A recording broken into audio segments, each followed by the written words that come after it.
Okay, we're here today with Chris Sherry, and we're in Mkushi, Zambia, which is a farming block that the government has set aside for large-scale farmers. And Chris is with Greenbelt Fertilizer. Seth, sorry. It's okay. No worries. Greenbelt Fertilizers, yeah. Greenbelt Fertilizers from the U.S., and he's an agronomist by training. Yep. And you're from Oregon. Yep. So why don't you tell me just a little bit how you ended up in, you're here with your wife and 3 children, and the children's ages are? 4 and 8 months. 4 and 8 months. Yeah. And and you're here for 3 years? To start with, yeah. We'll reassess at that point, but 3 years, yeah. So why don't you tell us, how does a guy from Oregon, where'd you go to college, and how'd you end up here? Yeah, grew up in the Willamette Valley in Oregon, went to Oregon State after about a 4-year break from high school. So I came back with some focus, and I was working actually I was based out of Arizona, working for Crop Production Services, and I was the lead agronomist down there doing all of our research and development as well. And wasn't looking for a new job, but I was approached by some mutual contacts who had friends with this company, Greenbelt, here in Zambia, and interested to see if I'd like this position here. They were having trouble finding what they were looking for, so I kind of just feel like it was, I don't know, beyond my control. It sort of, I wasn't looking, but it came out of nowhere. I happened to study as part of my degree at Oregon State in crop and soil science.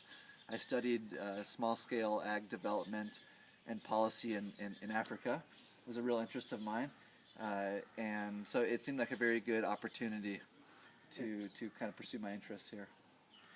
Tell us, a lot of people in the U.S. think of Africa that there isn't a lot of capacity here to do modern farming, and we're sitting here in Mkushi.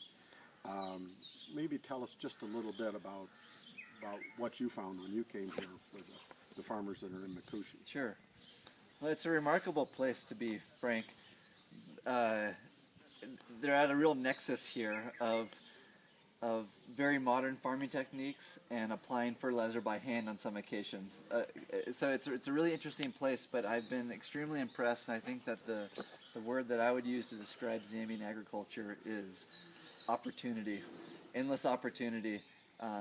As the grounds are very productive, there's good rains, there's good weather, and there's progressive farmers who are very interested in bringing the best technology here to push their yields and their profit and the opportunities for the economy.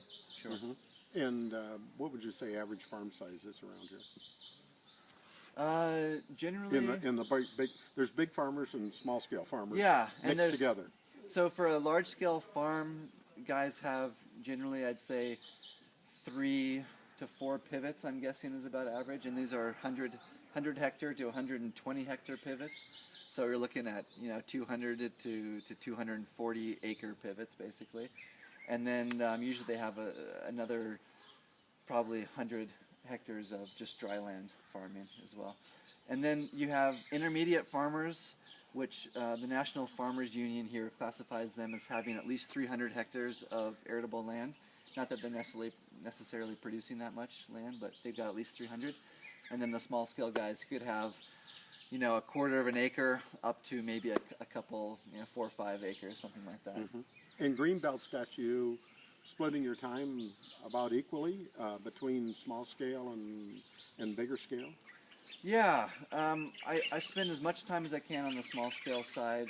It sort of depends on the season.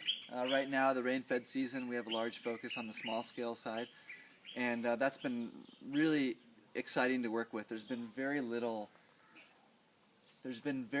work by anybody on fertility in small scale. It's been the same regime of what they call compound D, which is a 10-20-10. Right. 4 bags of D, 4 bags of urea, 46 double-aught, and we made there, which we're doing a lot of work on, frankly. Yeah. Difference. One of the things I've seen between here and the U.S. is that the companies normally don't supply a lot of people out into the farm to do what you're doing. In the U.S., we're pretty used to that. Sure. And so, it was fun to meet you here and see a company that's starting to do it. We also met with a group, Musika, that is basically trying to push that through for small scale farmers, you know, to help companies train and do that. And I hear that you've been working with them a little bit as well. So with how are they approaching Greenbelt? What are they asking Greenbelt to do for Mkushi? Well, they came and asked myself and a couple others for some help on the fertility side on some projects they were working on, which had to do with growing pastures in a more confined area to keep cattle in one area versus letting them roam. It was a little more high intensity production. And they came to me and asked me for some fertility advice because there's so little here. It's certainly not coming from the government at this point, and most NGOs don't really have a good fertility basis of knowledge. So they came to me and asked me what we were doing with the small scale guys and how we could help.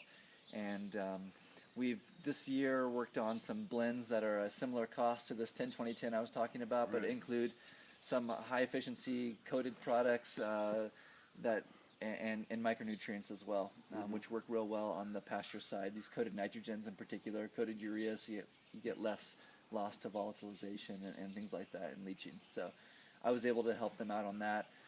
Similar cost, but much more efficient products, and that will obviously increase their yields as well. So. Well, thanks. We found Zambia to be an intriguing place with large scale and small scale, and we're visiting in Choma. Literally, we'd go through the woods, and here in the middle of the woods is this small scale farmer with a 3 or 4 acres of corn and a little bit of livestock, and so it's good to hear that you're working with them as well to try and do it. So at FRB, we run across people like you all the time, and we always like to get an interview. So we took you away from your family, so you've got a 4-year-old that's about to get pancakes this morning. So I think we'll stop there. And Seth, thank you very much, and thank you for what you're doing. Pleasure. Thank you. Thanks.